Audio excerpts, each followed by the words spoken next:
যে আমার নাম ভাঙে আপনার কাছে চাঁদা চাইছে, আপনার কি এটা বিশ্বাসযোগ্য মনে হয়? এটা মানুষের মানে বুঝতে হবে যে স্টুডেন্টরা চাঁদাবাজি করবে কিভাবে।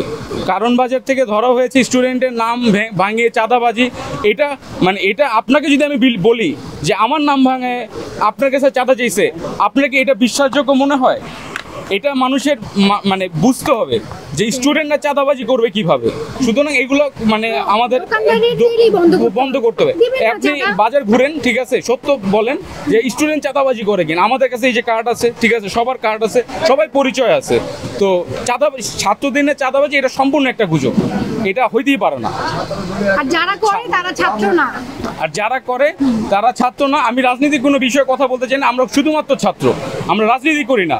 দেশ আমাদের, যেই থাকবে যেই আসবে ওইটা দেখার ব্যাপার না। আমার দেখার ব্যাপার হচ্ছে আমার দেশ কিভাবে চলে। আমি দেশ আমি ভালো থাকতে চাই, আমি সবাইকে নিয়ে ভালো থাকতে চাই, এই দেশের সাধারণ জনগণ হয়ে ভালো থাকতে চাই। আমার এক্সট্রা কোনো ফ্যাসিলিটিসের দরকার নেই। আমি সুন্দরভাবে মানে ব্যবসা বাণিজ্য চাকরি বাকরি করে খেয়ে বয়ে বেঁচে থাকতে চাই। অসাধারণ কিছুর প্রয়োজন নেই আমার। কি বলা ছিল, কিন্তু বিক্রি হচ্ছে 100 থেকে 100 টাকা।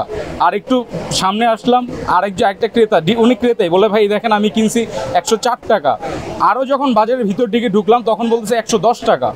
মানে একটু ডিস্টেন্সেই প্রাইস বাড়তেছে। তো তখন আমাদের চিন্তা আসলো যে 70 টাকা বলা আছে, কিন্তু কেন এটা বাড়তেছে। তো এটার কারণ অনুসন্ধান করতে করতে আমরা চালের আড়তে গেছিলাম। তো চালের আড়তে যাওয়ার পরে একজন চালের আড়তের মালিকের সাথে কথা হয়েছে, যে কিনা সরাসরি মিল থেকে চাল নিয়ে আসে। তো উনি বলতেছিলেন যে উনি নর্মাল সময়ে উনি ট্রাক ভাড়া দেয় হইলো 20,000 থেকে 21,000 টাকা।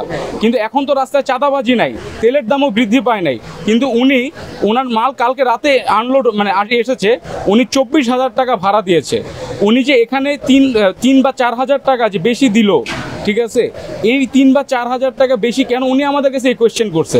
এখন আমাদের কাছে এই উত্তর নেই, কারণ রাস্তায় তো চাঁদাবাজি হচ্ছে না, মানে অন্য কোথাও তো সমস্যা হচ্ছে না, তাহলে হঠাৎ করে গাড়ির প্রাইস বাড়ালো কেন। আমি ওনাকে জিজ্ঞেস করার পরে উনি একটা মানে সন্দেহ দিল যে ওনারা মানে যে ট্রাক বা ট্রান্সপোর্ট ওগুলোর সংকট তৈরি করতেছে, যেটার কারণে প্রাইস বাড়তেছে।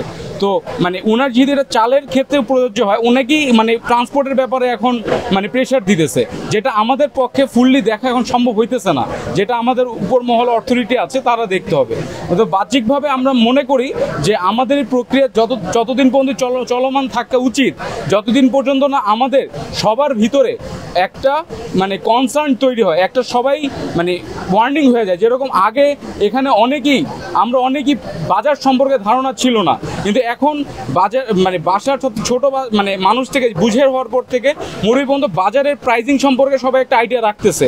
এবং সব জায়গায় আগে মূল্য তালিকা না থাকলেও এখন কিছু জায়গায় বাদে সব জায়গায় মূল্য তালিকা আছে। সুতরাং আমরা আশাবাদী, ঠিক আছে, ট্রাকের দাম মানে ট্রাকের ভাড়া বেড়েছে এবং কৃত্রিম সংকট তৈরি হচ্ছে, এই জিনিসটা খতিয়ে দেখতে হবে।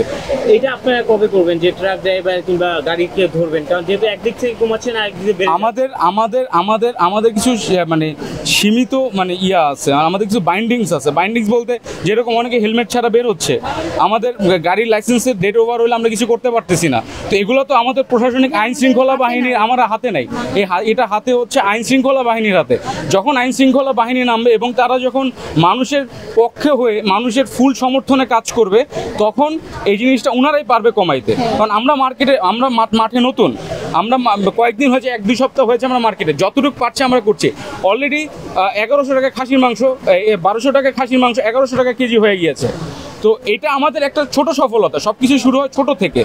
তো আমরা আশাবাদী যেভাবে চলতে থাকলে সবাই কনসার্ন হব এবং আমরা আস্তে ধীরে সবাই এইটার মানে করতে পারবো। এবং আমরা যেখানে প্রথমে ছিলাম যে ট্রাফিক কন্ট্রোলে পান্থপথ মোড়ে, ওখানে আমাদের যে স্যার আসছিলেন আজকে সিভিল ড্রেসে, উনি একটা ইনশিওর করেছে যে এখন থেকে আমরা যেভাবে মানে আমাদের পুলিশ প্রশাসন স্যারেরা যেভাবে কাজ করবে সেভাবে মানে সেটা দেখার মতো হবে। এবং এই আশাতে আমরা আশাবাদী যে আমাদের প্রশাসন আমাদেরকে এইগুলো মানে আমাদেরকে এই সমস্যার সমাধান এনে দিবে এবং ইনশাল্লাহ উই ক্যান ডু ইট। আমাদের স্বাধীন বাংলাদেশ, আমরা পারবো ইনশাল্লাহ।